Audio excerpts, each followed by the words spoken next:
Uh, Hello, everyone. I'm Greg Odland. I'm the CEO and co-founder of Playback Health. I'm really excited to do this. Thank you, Josh and Randy and everyone else for making this possible. But I saw Lenox Hill's tweet this morning that said that they've had up to 12,000 of aspiring doctors sign up for this. So then I started getting all nervous. So I'm very much looking forward to this, but I'm also nervous given the wide cast of super smart people that are viewing this. So I'm really excited though. This is great. So what I've been asked to do is to talk about Playback Health, which is a company that I co-founded with Dr. Langer. His work on the company preceded me by a good, I guess, close to 6-7 years, and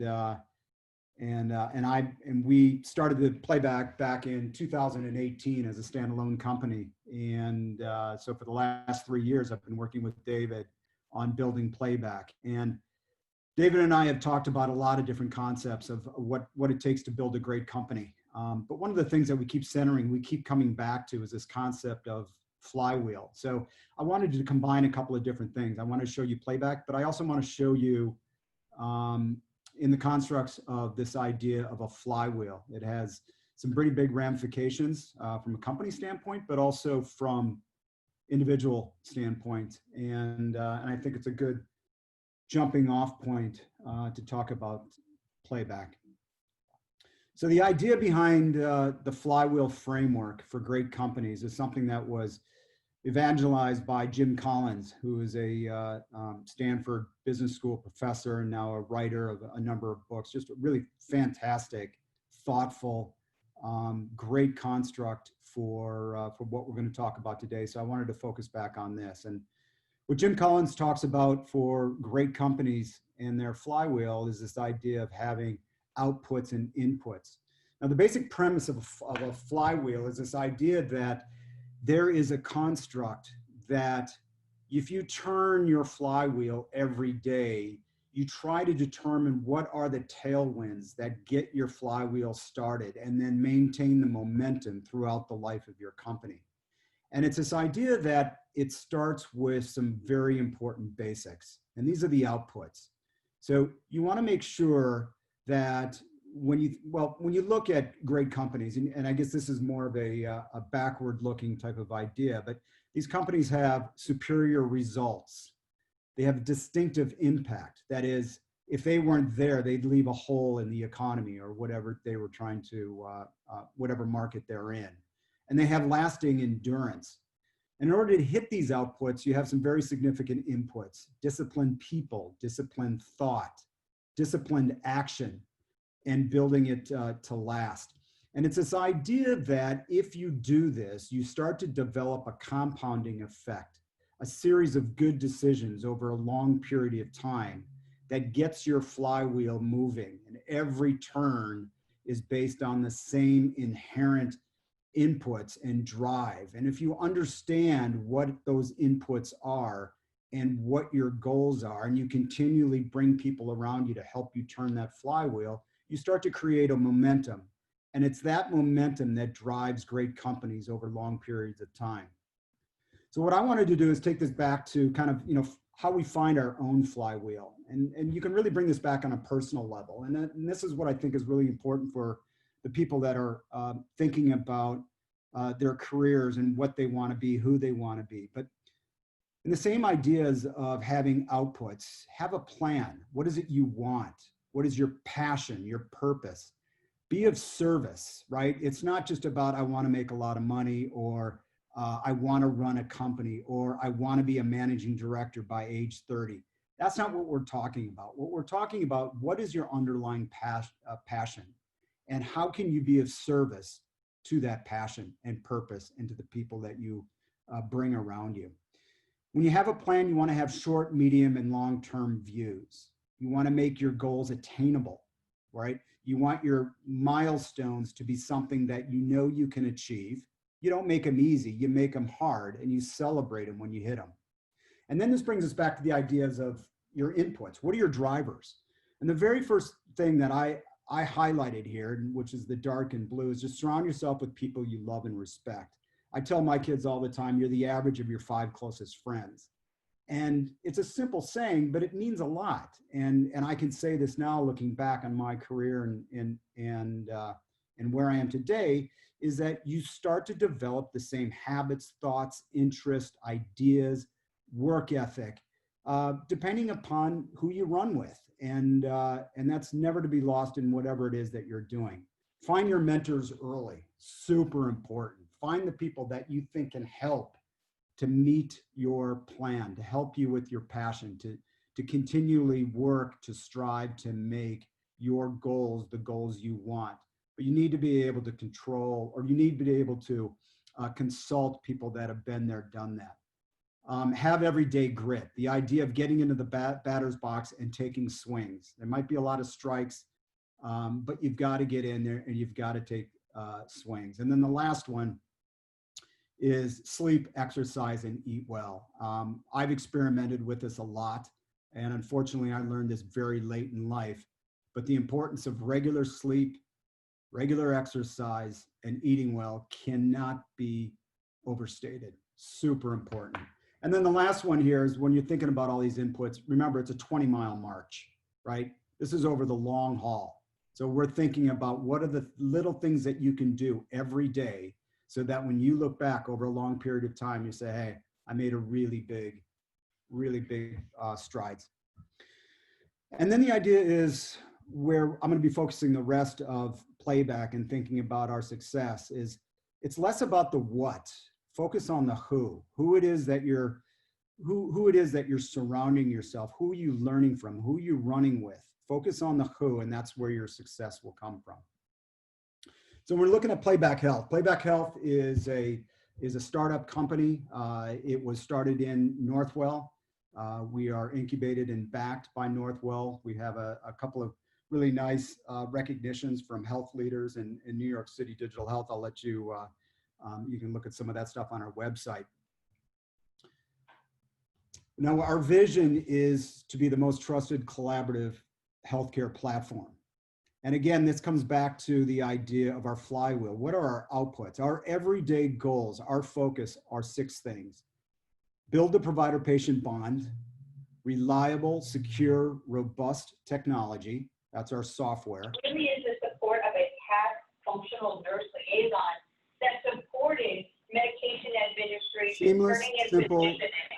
If you could, Josh, if you could, I think I know who that is. If you could just. Yeah, I just muted him. Number 3, seamless, simple, easy to use apps, exemplary provider-patient support, secure, compliant, responsive operations, and aggressive go-to-market strategies. These are our daily goals. So when we do things, we come back to our inputs, thinking about our inputs that meet these everyday goals, guided by our overarching vision. So this brings us back to what every investor that invests in Playback, they ask is, what is it Playback does? What problem are you trying to solve? And what we're trying to do is to capture what the doctor said. And I'll get into this in greater detail. But the 2 problems that we're mainly trying to focus on is the fact that we as humans aren't very good listeners. We hear what we want to hear, and we often don't hear what we're supposed to hear. And that affects the types of healthcare decisions that we make. So what you see here is the Ebbinghaus curve. It's a curve that was produced in like the 1900s, late 1880 something. And it basically focuses on the fact that after a very short period of time, we forget most of everything that we're told. And in healthcare, it's particularly difficult. So Roy Kessel did a study and found that 40 to 80% of the medical information that we're told by our doctor, we forget immediately. And that's really tough when you're thinking about making well-informed, smart decisions about your care. But you get it. The doctor tells you you have an aneurysm, or you have cancer, or you have something like that. Your mind wanders all over the place, except for what you're supposed to do at that point, which is listen to the doctor to figure out what the game plan will be. The second problem that we're trying to solve is this idea that technology takes a front seat to patient care. That is, Physicians spend 50% of their time managing the electronic medical record and all the technology that surrounds it, and only 27% of their time focusing on patients. And this is wrong. This is what Playback tries to flip. We're trying to focus doctors on giving them the best communication tools so that they can focus on communication first and the technology second. And we have this additional issue that we're trying to solve for, which is COVID. COVID just made it a lot tougher. So the provider now has isolated patients, isolated family members, often isolated hospital staff. And these are the communication gaps that have to be bridged if you're going to have effective care. So this brings us to Playback Health, what it is. So we think of Playback Health as the most effective way for providers to connect with patients. And here I want to jump off into do a quick show on the app. And the first person I'm going to show is, we have two views of the app. Let me get over here to where I want to be.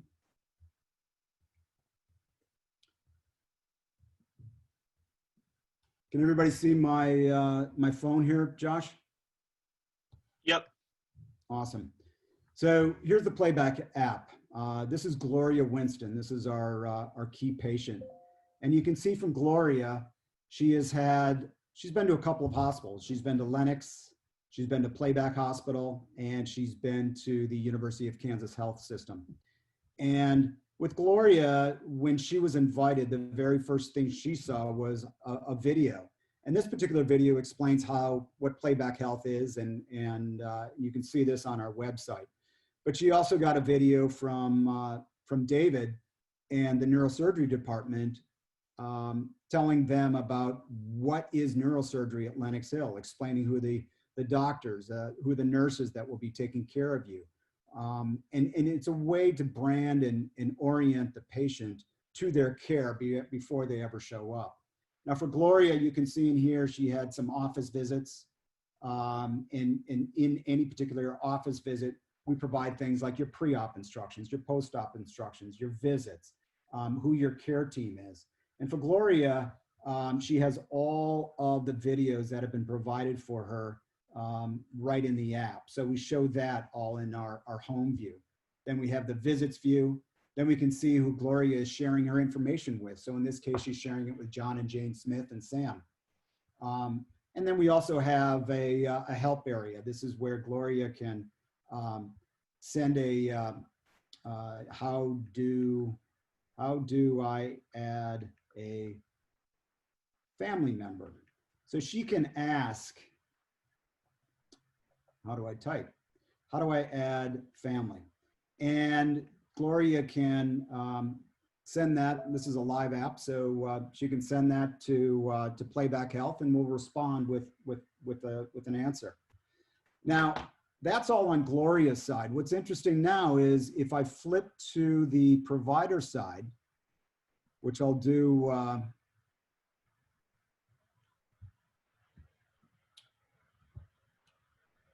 which I can do right now. So now here I am as a provider. So now I'm Dr. Greg. What you were looking at before was Gloria as a patient. And you can see, I see basically the same thing. So when I tap on Gloria, I see all of her visits in Lenox Hill, right? So she was at Playback Hospital, Kansas, and Lenox. What I'm seeing as a doctor from Lenox Hill is just her visits here.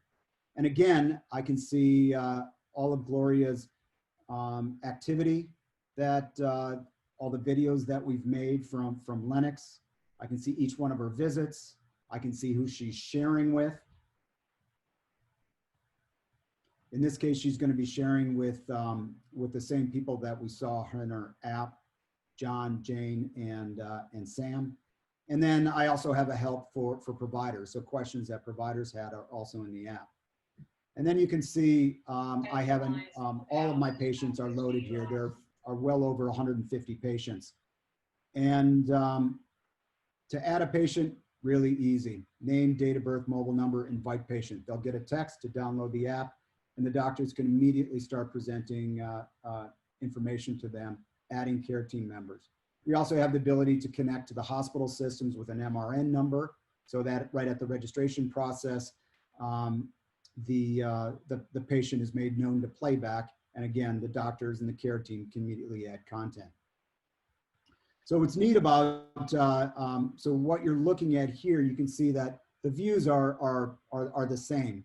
And so what I know Gloria sees, I can understand her point of view and the different parts of our care.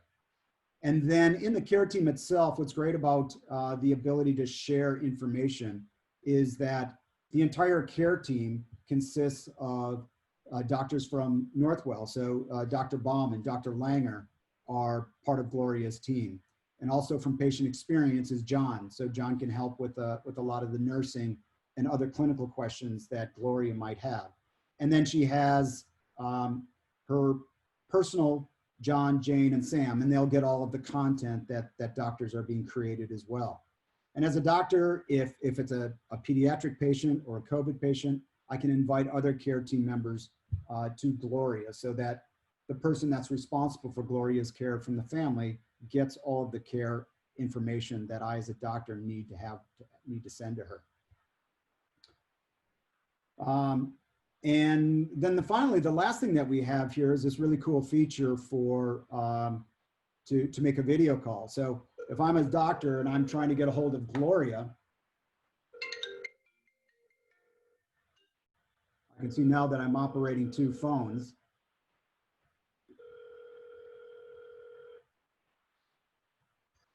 So let's see. So here I'm Gloria. Hi, Doc. And here I'm Doc. Hi, Gloria. So you get an idea how easy it is to do a video call. It's not a billable call to Gloria. So what I was trying to attempt to show here are all of the different ways that we can use great communication to improve the way that a doctor can communicate with their patients. So what we're trying to do from, so back onto the slide deck, the three main components of what Playback tries to accomplish. One is to be able to curate medical information. So we want to take the medical information from the EMR that's most important to communicate to the patient. So we call this curating information from the EMR. And then we use these different ways to create unstructured records of that medical information. So I can add files, I can make an audio, I can do a video, I can scan documents, I can write a text, and I can send this in the app to the patient and share with the family. Everybody will get a notification, including my provider care team, the patient, and the family. And then the patient can go ahead and share this information with others. So, and you've seen some of these apps in the app demo itself. So again, coming back to answering the question, what did the doctor say? A single update updates everyone. Now, a lot of you that have seen Dr. Langer on and Dr. Ortiz and the rest, Dr. Bookfar on the Netflix series Lenox Hill. If you haven't gotten to it yet, check out episode 9, and you can see David when he was making a video call to the daughters at home of a COVID patient in the ICU. Really, really impactful, really powerful. Now we know that this concept of using video and adding context to medical information works. And we know this because David and his team did a retrospective study that showed patient experience improved anywhere between 9 and 13 percentage points. And the reason that this is important is because patient experience is what drives hospital profits. It prevents readmissions and it promotes loyalty. The most important thing is it produces better outcomes, and we can see that from the preventing readmission. Readmission is the process when, after a patient is discharged from the hospital, do they come back in the hospital within 30 days? If they do, that's considered a readmission, and hospitals are penalized for that. It's very costly, and it requires them, often to readdress situations that maybe could have been readdressed before. So the idea of better communication to reduce readmissions is well researched and well known. So coming back to the concept of our flywheel, what are the inputs that we need to drive our goals? And so we looked at two things. The first is, what do patients need, right? So we're using the computer that's in your pocket in the case of the United States, it's well over 85% of the people actually have a smartphone. So we're focusing on what do patients need. They need Playback to be on any device. So we have it on Apple, iOS, or Android. They need to be communicated anytime, anywhere, not just 8 to 5, not just that small window where they're in the doctor's office. They should be able to communicate anytime, anywhere. You need software that is HIPAA compliant, secure, so that other people can't get into medical information. You want it easily shareable. Like when my mom had cancer in Minnesota, my first question to her is, well, what did the doctor say? How can I be helpful? What do I need to know? And had she had Playback, she would have been able to share what the doctor said, and I would have known how I could have been more helpful and ease the burden on the patient to communicate their care and to take care of themselves. The content needs to be personalized. It needs to be about you. You can look on YouTube for general levels of what is an aneurysm, but it doesn't show you your aneurysm, and personalized aspects of care are super important. And then the 24/7 access to care instructions. These are the things where when you have a question, you want to get an answer. And by putting it in Playback Health, we're memorializing those care instructions, and you can refer to them at any time.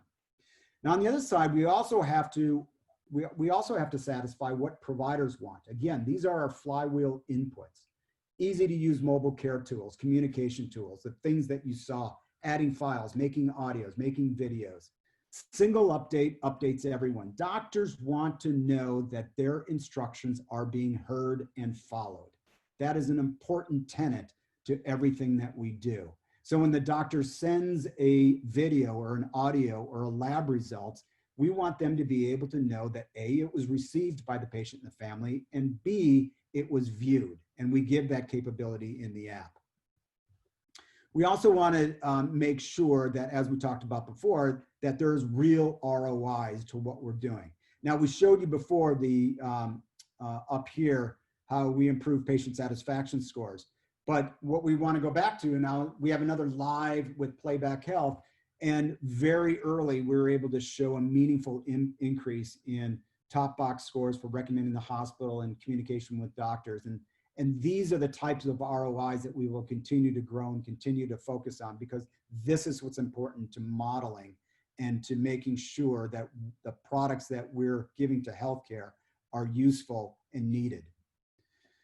And we know that it's working because we see all of the smiles. Now, mind you, these are patients and family members of patients that have brain surgery, right? They're not supposed to be smiling, yet they are. And they are because they have a plan. They have a plan because David and the team was thoughtful enough and diligent enough to put it all in a mobile device that the patient can now view. Any questions of what do the doctors say are in the app, and you can view it. And we know that it works because we see so many great reviews from patients and from doctors about the value of what Playback does.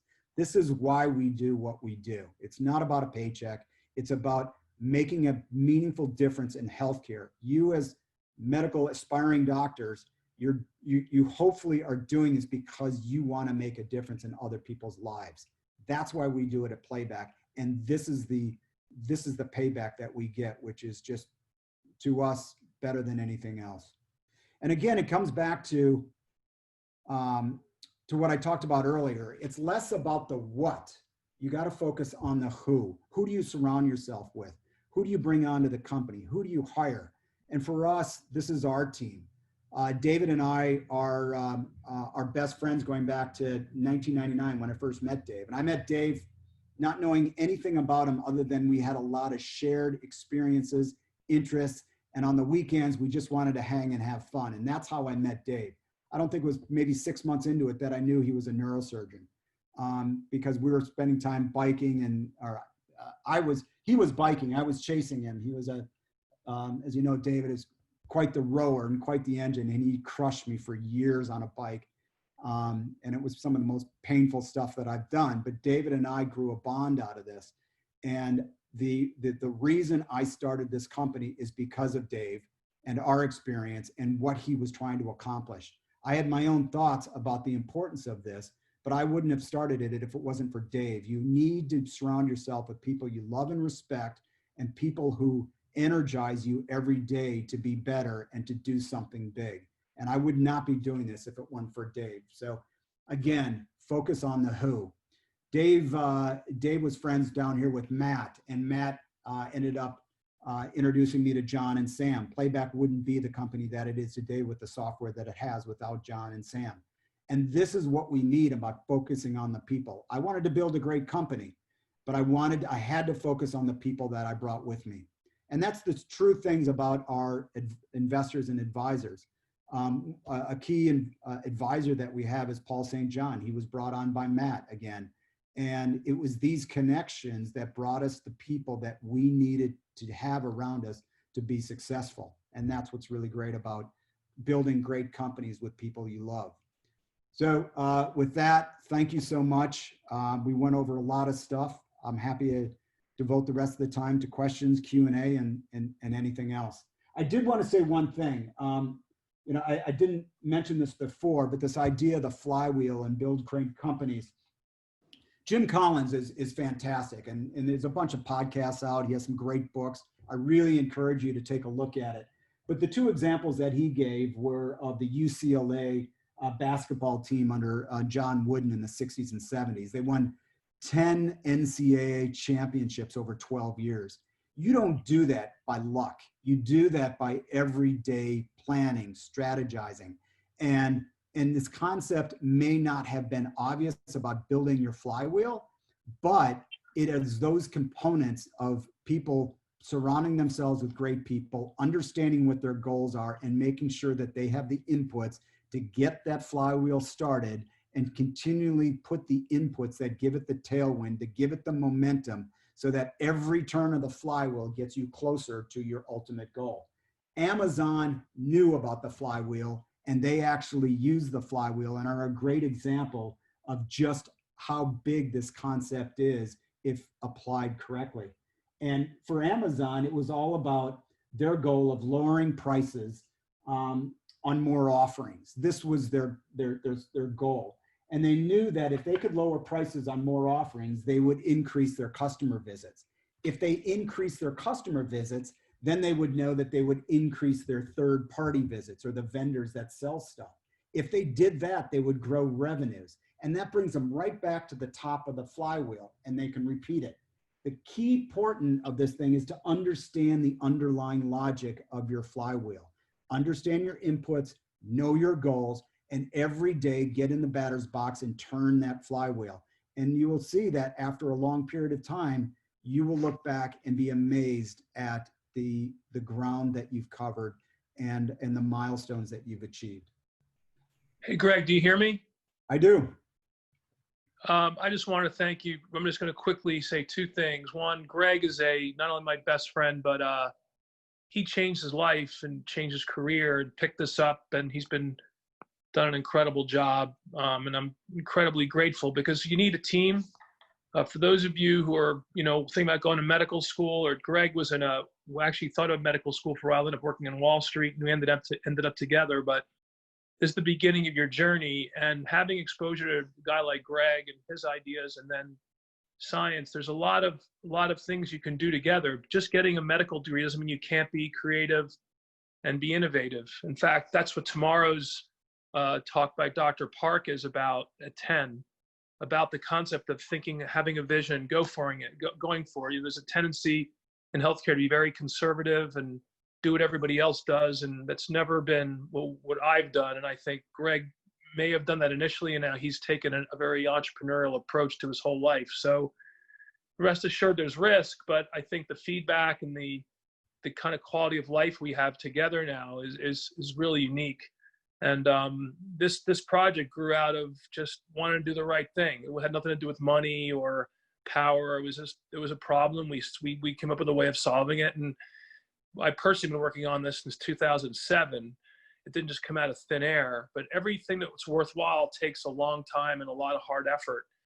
And Greg is a great example of that. So I was in and out of the talk because I'm in the midst of showing off Playback to our magnet nursing presentation at Lennox. But long story short, thank you, Greg. This is a great audience for you to impact, and your story is one that, you may want to finish this up. You have another half an hour, just describing the journey you went through. You were pre-med at Northwestern.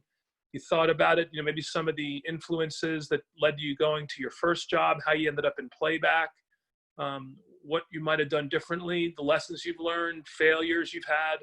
I think you have another half an hour, and this is a perfect audience to talk about that, and not discourage people from not only you have to go to medical school to be successful, but your thoughts on that could be very valuable for this group. So I'll stop right there. Oh, And don't forget Dr. Park tomorrow at 10 o'clock. Please come. Thanks, David. So I think this is the first time I've ever finished a presentation early. It was my objective. I wanted to get through the regular presentation so we could have a dialogue. And also, Greg, there are questions too. You may want to look at the chat and answer some questions along the way. Also, there's a ton of questions popping in. That's up to you.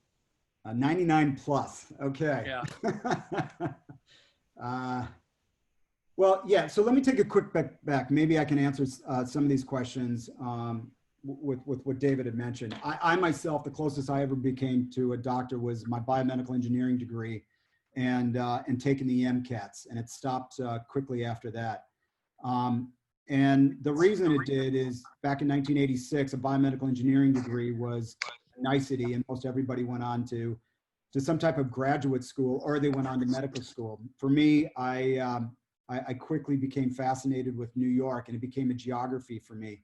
And someone offered me a job to program in 1986 in New York, and I had a biomedical engineering job to make prosthetics in Minneapolis, and I ended up deciding to go for big city, bright lights, New York City, and I spent 30 years in finance from a number of different ways.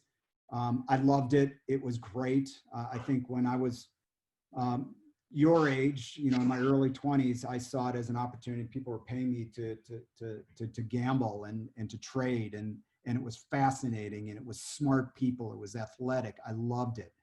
And the concept of a flywheel meant nothing to me. I never even heard what it was. But the idea of surrounding yourself with smart people has always been something that I've tried to do. And it was more subtle. It wasn't something where I sat down every day and say, who are the smart people that I'm going to try to follow? But I was just naturally attracted to people who were smart, who were optimistic, who were enthusiastic, glass half full, which David is the poster child for that, and super skilled and super talented. I love going better than I was in different stuff. And so for David and I, that was riding bikes, because he would kick my ass every Saturday and every Sunday on a bike, and he would make me remember that for many years. But the concept of surrounding yourself with smart people is really super important. And what I tell people now, 30 years later, after changing completely my career and going into software company, which I had nothing about, healthcare, nothing about, running a startup, nothing about, and really challenging myself to do something big. And the only reason I was able to do it again is because of the people I surrounded myself with. I could not have done it without smart people who every day got in the batter's box and took swings. You cannot do this stuff alone. That is, if you remember one thing of this talk, you cannot do it alone. Do not try to do it alone. You will be unhappy. You will alienate yourself. You will alienate others. Include people in your journey. Search out those people. Put yourself in uncomfortable situations with other people. You will learn a lot about yourself and other people. I could go on for hours to talk about this. And it was something that took me a long time to understand and appreciate, but I do that now. And it's why I sign up for stuff. I have no idea what I'm getting into, as long as I have the time and the bandwidth to do it, which these days is increasingly small, but it's the same idea. Put yourself out there, push yourself beyond your barriers, keep those barriers wide, and challenge yourself. There's nothing better. I remember when I made a big change in my career in 2017. I had been in a real mental corridor for a long, long period of time. I liked being there, but once I stopped it, I was like, wow, this is so much more out there. And for me, it was about, I had pushed myself physically to become a better racer on a bike and a better parent, and, you know, try to really push myself into other areas that to help focus me on the new venture, and which is really important. And that brings me back to my two favorite books, which I will promote, not because I have anything to do it, but I talked to you about the importance of sleep, why we sleep. Great book. It's amazing as doctors how often or how little sleep is prescribed. And I would tell you that I wish I had known more about getting at least my 7 hours sleep a night, how important that is. The Jim Collins is another one. And this is another great book that I love. As a startup entrepreneur, the 3-minute rule, a way to think about communication, which is probably, I would say, one of the most important things you can develop as in any profession. Be a good communicator. You have to be able to communicate your ideas effectively to others, and being able to condense those into the concise, specific things you want to get across. The idea behind the 3-minute rule is that you should be able to condense any great idea into a 3-minute pitch. And if you can't, you're going to lose your audience. They're going to have different perceptions of what you're trying to do. It's a really interesting read. It's a pretty simple concept, but it will change the way that you think about how you communicate others, how you put together a pitch deck, how you pitch your company, how you pitch yourself, how you do an interview. It's a great read. So I'm going to go to some questions. Josh, where do I start on this? I would say there's a lot of questions. Just scroll through and see the ones that you think would be most important to answer, because some of these started, yeah, let's see. Okay, we're 11:38. Holy cow. All right, 10:45. Yeah. I'm not going to talk about how to guide a catheter, I promise. So let's look, start around 11 o'clock, and I'll just kind of run through a couple of here. I opened the chat up right after you finished talking, so all the questions should be around 11:25-ish. Oh, okay, great. Got it. Thanks. Ortiz, yes. How different is Playback telehealth from a telehealth company such as Amwell, American Well? All right, 11:27. So we think of Playback's telehealth as really video calling. We give the ability, again, for doctors and to be able to communicate with patients, other providers, and family members, and that's by having in-app video calling. If it is a consult, yes, you can bill for it, but we're not a telehealth company. We're a communications company that allows doctors the best in communication tools so that they can do their jobs more effectively. So we have Playback that, as you saw in Lenox Hill, the Netflix series, where David could simply make a video call and include the patient in the ICU to connect with family members at home. It's not a billable event. It's the right thing. It's giving the doctor the ability to connect everyone at the point of care, so that you have a level of empathy and care and knowledge and understanding that you wouldn't otherwise have with simply the spoken word and a separate a phone call. What would you say to people who are against greater movements of medicine integrating technology into patient care? Do you think this sort of technology takes away from the clinical experience or physical? Yeah, okay. So yeah, this is good. Should I be, I can share so you guys, well, I won't. So the clinical experience or physical patient-doctor relationships. So yes, I agree with you. So remember what it is that we are the problem that we're trying to solve is that doctors tell patients their medical information and patients don't remember it. So when they go home, they call the doctor back and say, what did the doctor say about this? Can they talk to my mom, dad, kids, tell them what happened? Or they're too embarrassed to ask and they go to another doctor for a clinical discussion.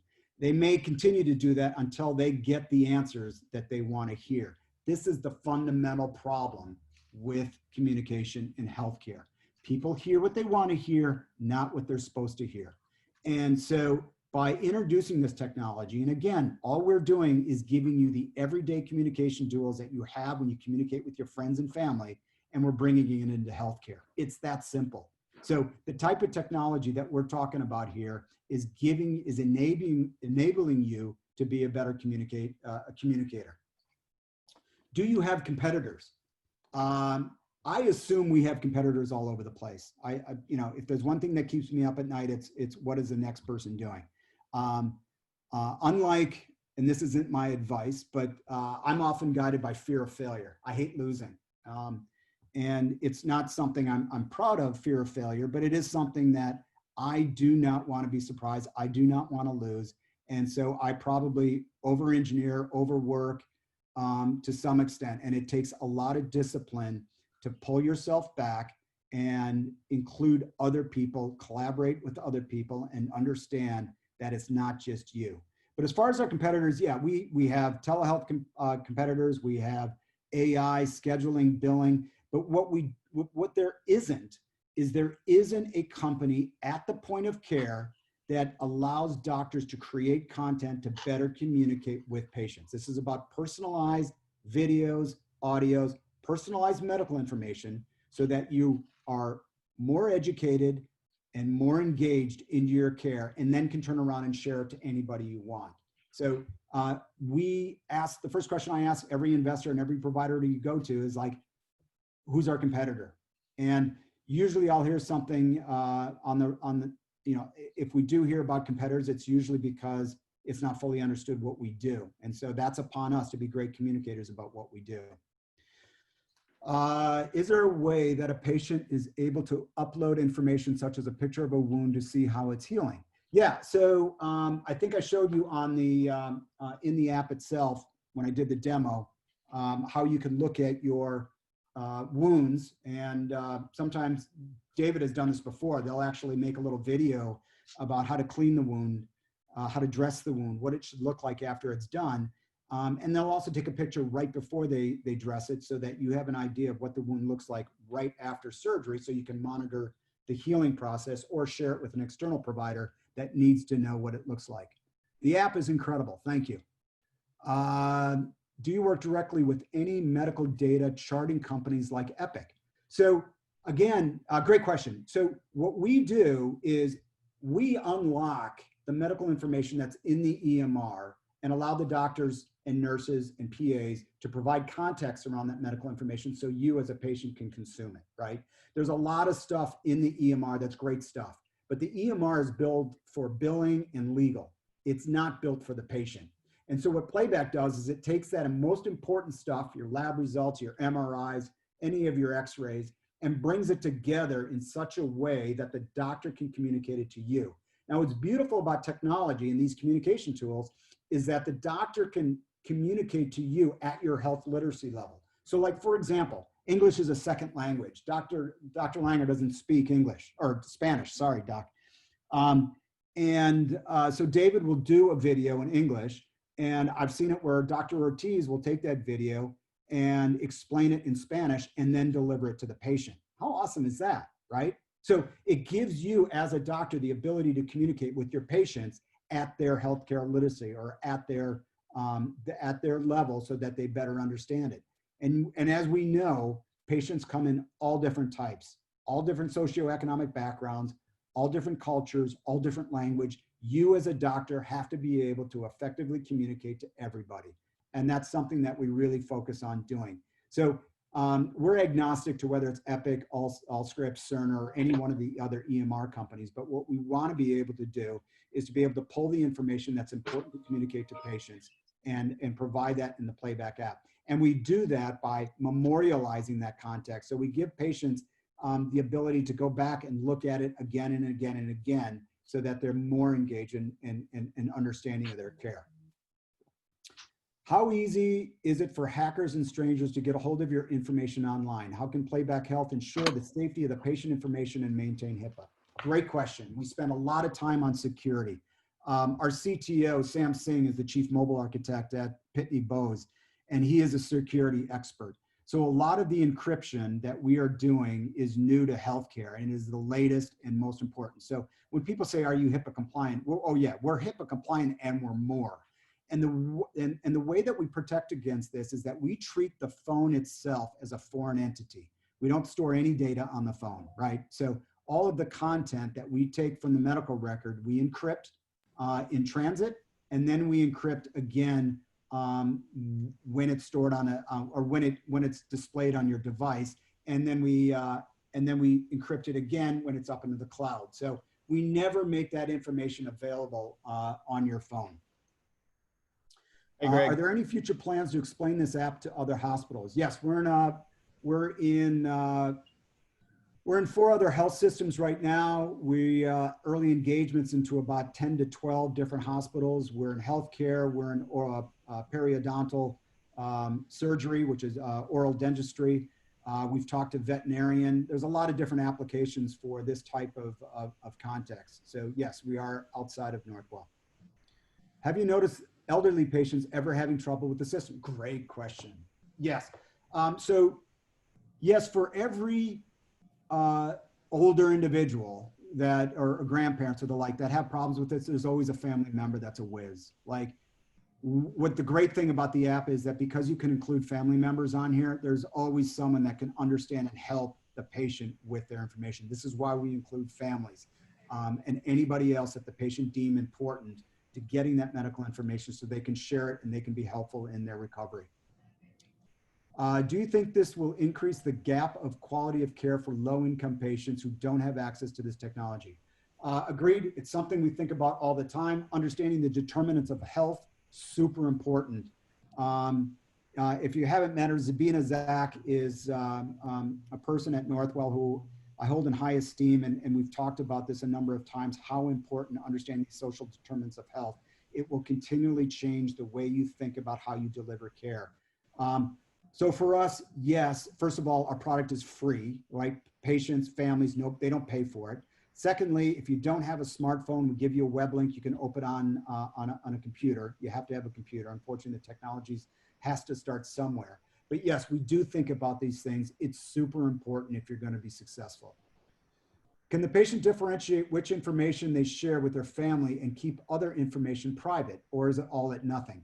Great question. Man, we thought all of these questions are super good. We have thought about this in our software development.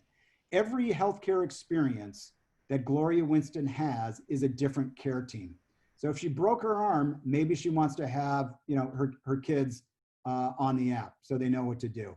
If she has cancer, maybe she doesn't want to communicate that or something else. So you control each healthcare episode by adding the care team that you want. You cannot specifically change any particular piece of information. And honestly, if you tried to do that, a lot would fall through the crack. But what we do is allow you to shape your care team around each healthcare episode. From the physician's perspective, is the goal to replace the EMR with this type of technology or simply to enhance communication with the patient? Megan, great question. You guys are really super smart. The goal is not to replace the EMR. The goal is to take the most important parts of the EMR to make it more communicable to patients and their families so that they can understand their care. So we think of ourselves as really augmenting the EMR, making it more useful, widening the impact zone of that medical information from outside of just accounting and legal and bringing the patient and providers into that. Is there any future plans to venture out of into the international market for other hospitals globally? Yes, there is. What are some confidential issues with this and how well does it comply with HIPAA regulations? I think it's a great app to bridge the gap between patient and provider. Thank you. We agree, Mahaya. I think I answered this stuff about the HIPAA compliant before. Angie, amazing app. Are there any future plans to explain this app to other hospitals and countries? Yes, and we have. And right now we're in the US, but yes, we do have plans abroad. We have set the, I guess, the baseline for that to occur. Yes, yes, Haley, it can be accessed from the computer. do you have any experience with medicine, or did you just recruit partners who are in the medical field to help you with your idea? Yeah, my experience in my medical experience stopped with my biomedical engineering degree. So what's great about working in Northwell with the big teaching hospital is that I've surrounded myself with super smart people. I've learned a ton.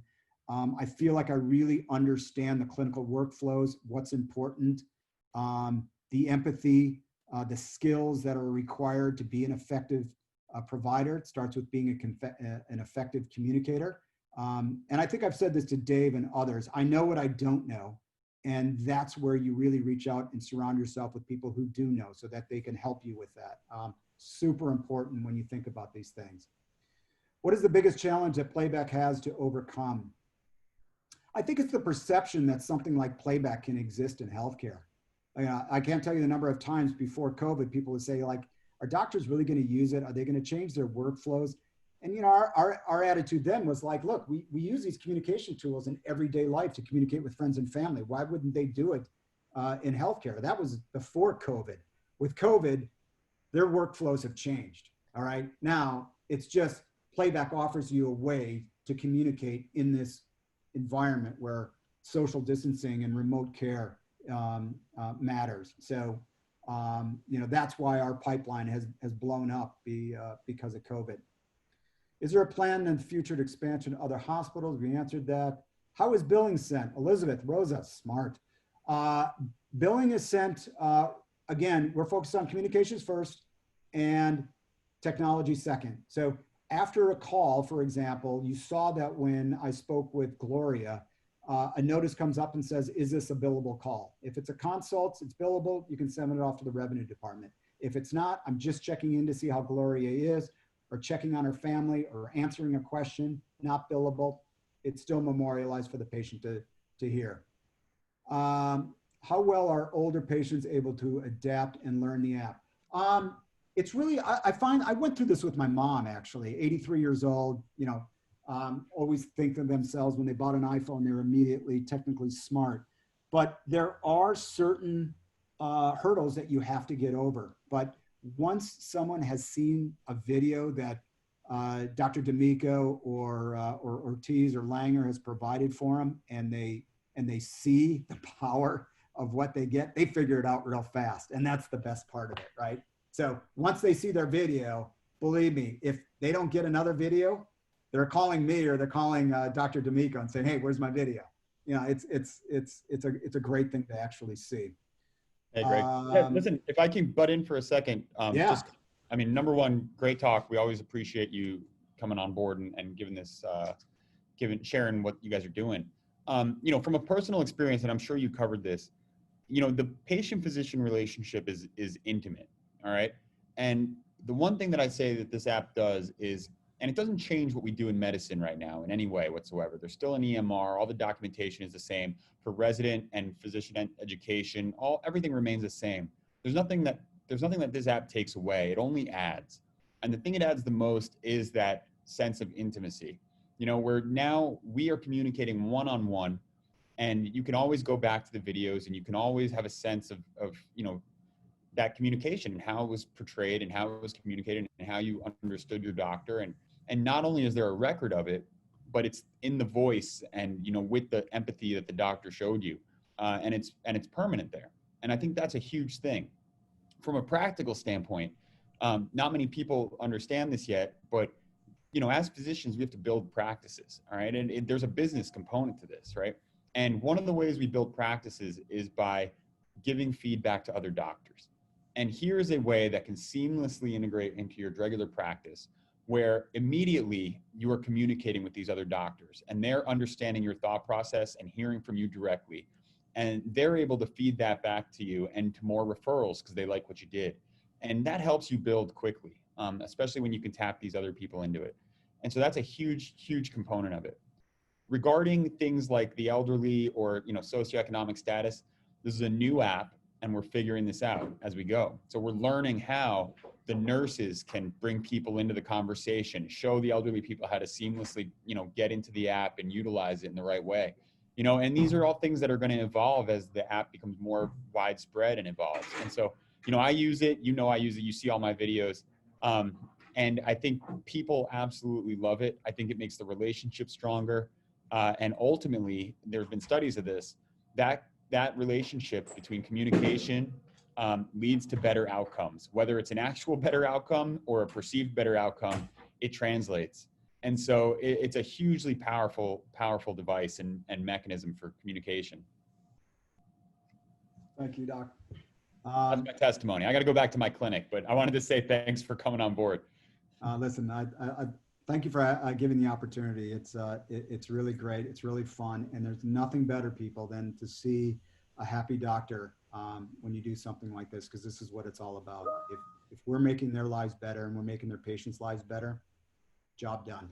And so I actually get goosebumps every time I think about that, because honestly, that is why we do it. And this goes back to the concept of our flywheel. You have to have passion and you have to be of service. If you're not of service, you're doing it for yourself, give it up.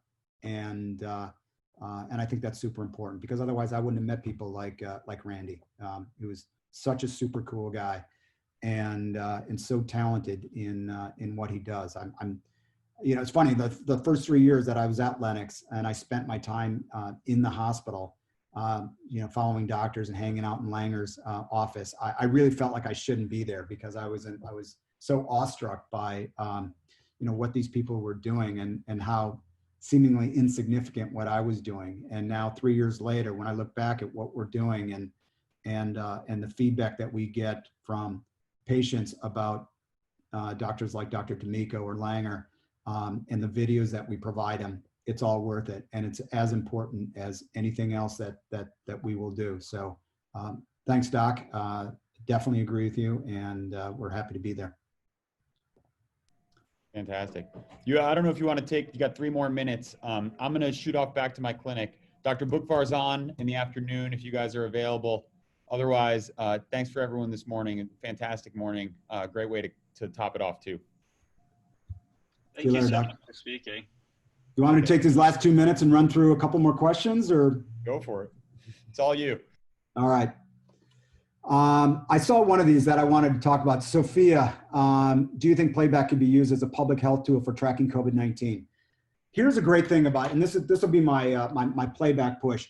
When you're building a company, you need to build it for growth, right? So when we designed the architecture of the company, we made sure that we could plug and play with any type of tool. We're not going to be a COVID tracker, right? We're not going to be a scheduling system. We're not going to be a billing system, but we can easily connect to any of those. And the only way that we're going to be successful in Northwell, or the reason we are successful in Northwell, is because we can connect any of the technology tech points to Playback, so that we leverage all of their abilities and we leverage the EMR to be better. So the idea for tracking COVID-19, that's an API connection. We've talked to a lot of really super smart people about doing that. It's also just a simple question and answer per the CDC. So there's a lot of different ways we can do it. It's not what we focus on, but we can make API integrations to connect and provide that functionality. What is your advice for getting through the challenges you face on the road to becoming a doctor? I'm not qualified on that one. I heard iPhone had a feature of it. Yeah, it's on iPhone and Android. So what advice do you have for us to want to be innovative and develop things for patients in the future to make these things easier and understandable for them and their family? Great question. And I'm going to close on this one. Alessandra, this is a great question, because what it requires you to do is to understand the problem that you're solving. My son is going through this right now. He's a pre-med, taking a gap year, doing all of his medical applications. And it's a question that he's had to think about long and hard. He has come up to this the hard way. Very often we think we know what the patient wants and we devise solutions based on that. May be right, it may not be right. But until you sit down with the patient to understand exactly what it is they need, you are not doing your complete job. You need to be able to do that one-on-one with your patient to better understand it.